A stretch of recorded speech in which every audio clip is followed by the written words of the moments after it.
Karena manusia bisa buat salah. Manusia bisa buat salah. Maka kita pertahankan pada tempatnya. Dan yang terakhir adalah masalah poligami pada tempatnya. Banyak orang yang salah faham dengan poligami. Ada orang yang benci sekali karena tidak faham. Ada juga orang yang terlalu menganggap remeh sehingga sembarangan. Padahal ini adalah hukum Allah. Poligami ini Bapak Ibu sekalian adalah bab tertinggi dalam bab nikah. Jadi kalau sholat itu seperti istikharah dengan tahajud. Istikharah dengan tahajud itu mustahil orang kerjakan kalau dia sendiri belum pernah sholat duha, belum pernah sholat qobliyah. Karena ini bab tertinggi di bab sholat. Sama dengan materinya, mata pelajarannya orang kuliah. Kita kasih anak SD nggak paham dia. Ada orang punya masalah teman kita lalu kita mengatakan, kamu tahajud aja. Padahal dia sholat wajib aja masih Senin Kamis gitu.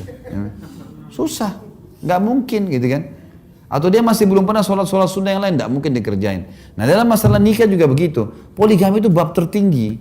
Makanya orang banyak membenci berlebihan atau orang banyak menganggap remeh berlebihan, terlalu serono-serono sembarangan melakukan karena tidak paham masalah ini. Dia ibadah yang mulia, asal dikerjakan dengan cara yang mulia, gitu kan? Cara yang mulia. Kalau memang seseorang itu niat mau menjalankannya, maka dia harus bersama-sama dengan pasangannya, laki-laki misalnya. Dia harus bisa merangkul istrinya bersama-sama mencapai target itu. Dengan ilmu agama, dengan keimanan, dengan mengatur program-program untuk ke situ. Bukan serono-serono, bukan sembarangan, sehingga akhirnya merusak rumah tangga yang pertama. Orang kalau mau buka rumah tangga, orang kalau mau buka perusahaan, misalnya saya buka restoran. Saya mau buka restoran lain cabangnya. Maka harus betul-betul administrasi di restoran yang pertama sudah rapi. Sehingga pada saat saya buka, memang saya buka restoran yang baru ini semuanya tinggal pindah administrasi sudah rapi. Tapi kalau enggak, maka pastikan di pembukaan restoran saya hanya berhasil gembira di hari pertama karena banyak kembang yang dihadiahkan oleh orang-orang. Setelah itu akan kacau balau semuanya. Pegawainya akan bawa lari uang dan seterusnya akan kacau balau semua. Maka Bapak Ibu sekalian beradil dalam masalah ini. Jangan membencinya karena tidak faham. Jangan juga menganggap remehnya karena sembarangan melakukan. Jadi harus betul-betul dengan metode yang sangat santun, baik sehingga kita memahami kalau ini adalah agama Allah Subhanahu wa taala. Saya kasih contoh, ada satu orang yang saya kenal di Jakarta.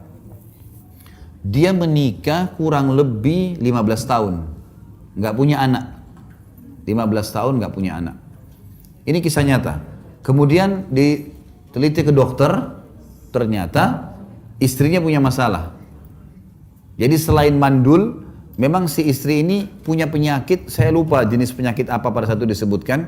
Jadi kalau berhubungan biologi sama suaminya, pasti dia tiba-tiba flu, demam. Si suami ini kena virus itu.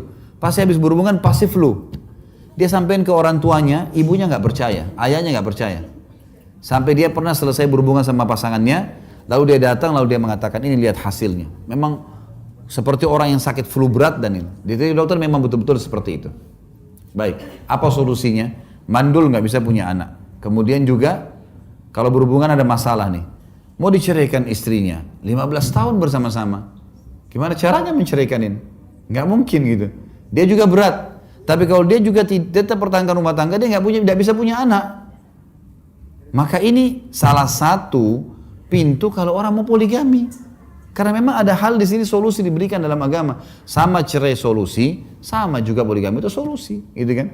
Adalah jalan keluar bagaimana seseorang bisa menemukan sesuatu yang memang kalau sudah mentok di sebuah titik yang dia harus ya menjalankan sehingga tidak ada hal yang dirugikan. Allahu a'lam.